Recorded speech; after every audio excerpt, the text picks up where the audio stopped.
Welcome to SolarWinds Remote Monitoring and Management, which includes an integrated Endpoint Detection and Response feature, or EDR, powered by Sentinel One. Today we'll show you how to set up and use integrated EDR in RMM. We'll show you how to activate your 30-day trial and get started with integrated EDR. This process relies on our new ecosystem management framework and enables direct trial activation in product. There are 3 simple steps we'll cover to get you up and running. First, activate your trial. Next, create an EDR policy. And finally, enable the EDR feature on an endpoint. Step 1. Enable EDR in the left-hand navigation menu. Click Integrations, Integration Management menu. Next, in the Endpoint Detection and Response row, click Activate. This activation process may take up to 10 minutes to complete. After successful activation, you will see your trial active with number of days remaining. You will then also see the new Endpoint Detection and Response menu in the left-hand navigation and be ready to go. The next thing to do after successful activation is to create policies that define the protection levels and other configuration settings for how endpoints will be protected. Click the Add Policy button on the Policies page to get started. After naming and providing a description of the policy and clicking Save, you will then see the Edit Policy screen. If you want to make changes to the policy, click the Change Policy link, which will enable editing of all the policy options. Be sure to scroll down to verify all available options, and after you have configured them to your needs, click the Save button located at the bottom of the iframe to ensure the changes are successfully recorded for the policy. During this step, you can also configure the blacklist and exclusion options at the top level tabs of the Edit Policy screen to enable finely tuned control of threat detections in your network.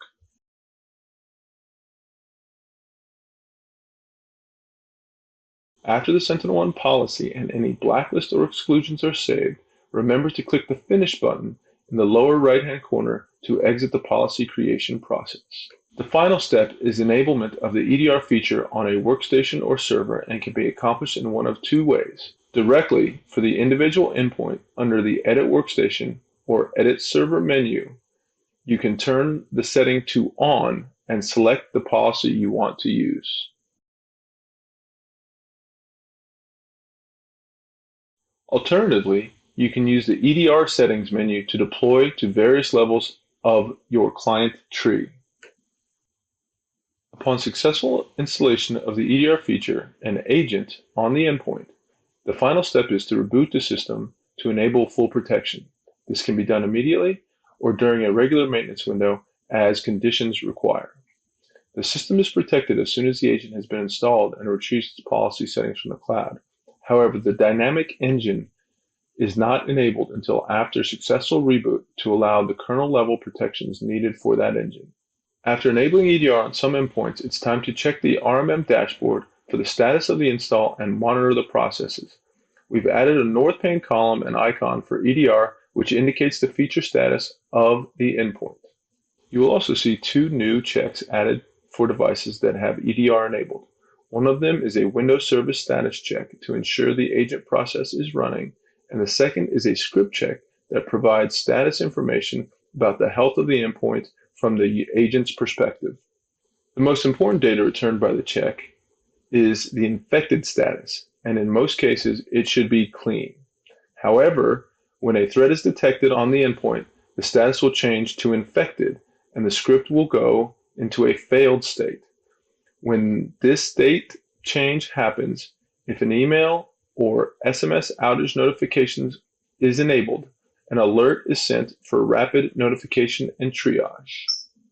Here we see the infected status set to infected. The script has failed, and any alerts configured will be sent. Now, let's talk about managing your endpoints. On the left-hand navigation menu, the new Integrations menu provides access to the Sentinel One console for a dashboard view and for managing threat detections through their lifecycle. Moving on, it's time to explore the dashboard. This is the place for viewing the current status on threats and endpoints protected by EDR. All the metrics in the upper section for the dashboard are quick filters for drilling into the endpoint or threat conditions indicated by the metric. For example, if you click infected endpoints, you will get a filtered list of endpoints that have an active threat on them. If you select active threats, you will see the list of threats that need immediate investigation. One thing to note about the dashboard screens is that they are a read-only view into the endpoints, and the actions list is disabled. However, the actions are available under the policy menu.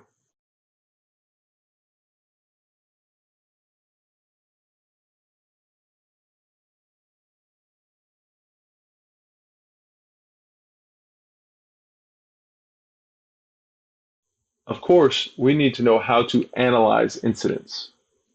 You can see this from the Analyze menu on the left-hand navigation. In this view, you can quickly filter based on many properties of the endpoints or threats to get a quick understanding of the problem and access the advanced protection mitigation actions of kill, quarantine, remediate, or rollback. Each threat also has an incident status that can be managed here as well, and you can manage it through the states of unresolved, in progress, and resolved.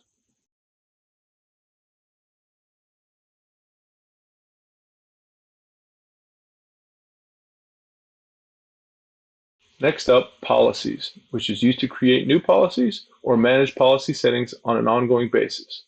Management of endpoint actions as well as exclusion lists for hash, path, and signer identity will be the main reasons you use this screen. Finally, settings is the fastest way to enable the EDR feature on many endpoints at any level of the client tree. You can then either turn it on specifically at the level of the tree or configure it to apply the parent policy in the same way other RMM feature policies are enabled.